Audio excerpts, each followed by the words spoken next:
So I call this understanding your spheres of influence and don't waste your time strategy. Most of us sitting in this room are what I call 90%ers. 90%ers are people who share enough of a worldview that we're intelligible to each other. So if I say neoliberal capitalism, everybody in this room could define that for me, right? Heteropatriarchy, everybody could define that for me. And on and on. We actually have an in-group kind of language we use for our radical concepts. Our problem as 90%ers is that we're spending too much time trying to turn 90%ers into 100%ers. Like, that 10% is the thing we most need to fight on. Because I care about climate change, and if you don't work with me on climate change, you're killing the planet. So we take that kind of catastrophe language when we working on that 10%, right? Except that it's totally unnecessary.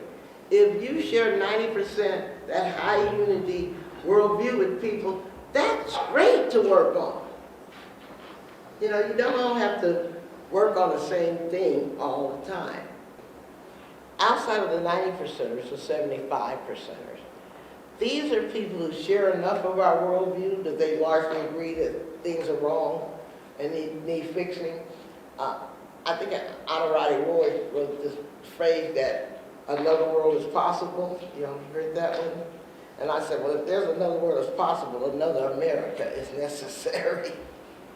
And so they're the ones who agree with me that another America is necessary. But they do not use that in-group 90% language. Matter of fact, they're the ones that are going to be questioning, why are y'all trying to, you know, say we can't say crippled anymore? Why are y'all trying to word police? Blah, blah, blah. Because they get confused by how judgmental us 90%ers get to them. Because they see themselves as our allies, and we have to see them as allies. So for me, as an ardent feminist, the Girl Scouts would be my 75%er. Because they believe in women and girls empowerment. I believe in women and girls empowerment. So I don't have to push them into the 90% group in order to work with them, because we have enough shared worldview and enough shared agenda. I wish they would lead troops to protect an abortion clinic, but that ain't happening. Ain't gonna happen. But anyway, we need to strategically understand that. Outside of the 75%ers are the 50%ers. These are the people who could go left or right depending on who last influenced them. My parents were 50%ers. Well, the way that you talk to 50%ers is that you go underneath their words and you ask and engage with their values. And so once I said, Mom, do you remember when you used to make us cook food for the homeless people at church and stuff? She said, yeah, I remember that. Well, Mom, the way you can explain my work to anybody else is that you feed the hungry, and as a human rights activist, I just ask why they're hungry in the first place.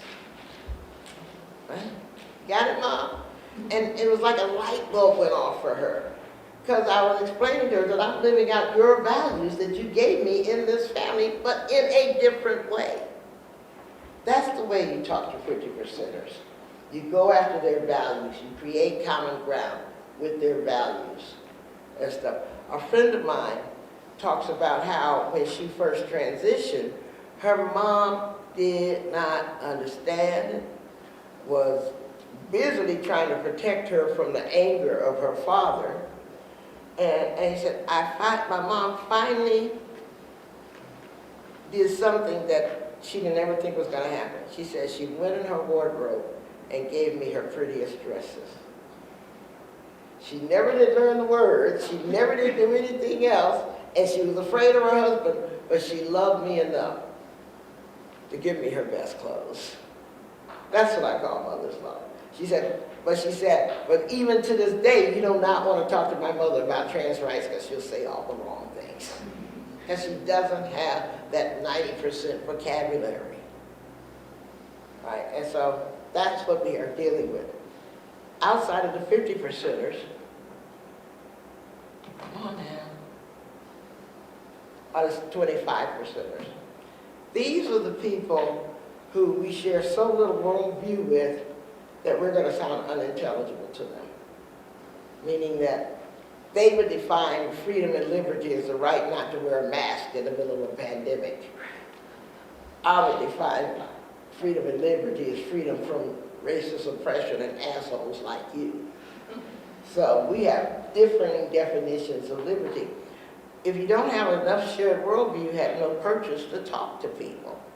So that's why I started getting into the don't waste your time strategy. Because you're not gonna make any difference because they only believe information from people that they trust and they don't trust you. And by the way, our call-out culture behavior makes us even less trustworthy instead of increasing trust. And outside of the 25%ers, come on now, are the 0%ers. And they're the people who are proud to be Nazis, proud to be in the Proud Boys, the Boogaloo Boys, the 3%ers, the Ku Klux Klan, and you have no hope of reaching these people. None whatsoever. And so if you want to be strategic, the 90%ers need to reach out to the 75s, the 75s to the 50s, the 50s to the 25, and the 25 to the zeros. But what we generally tend to do is focus on the zeros and try to leap over all those other allies and flip them, which is a stupid strategy. This will never work. It'll never work. I think we try that because we do, I don't know whether to call it bad strategy or bad threat assessment or what. But one of the things that I know we don't do well is understand and define our allies. Because you have one set of allies who are proven to you, they're your ride and die people, y'all have been through a lot of stuff together, you know they'll get your back. That's the proven allies. Then there's the problematic allies that are in your 90%, but there's a 10% disagreement.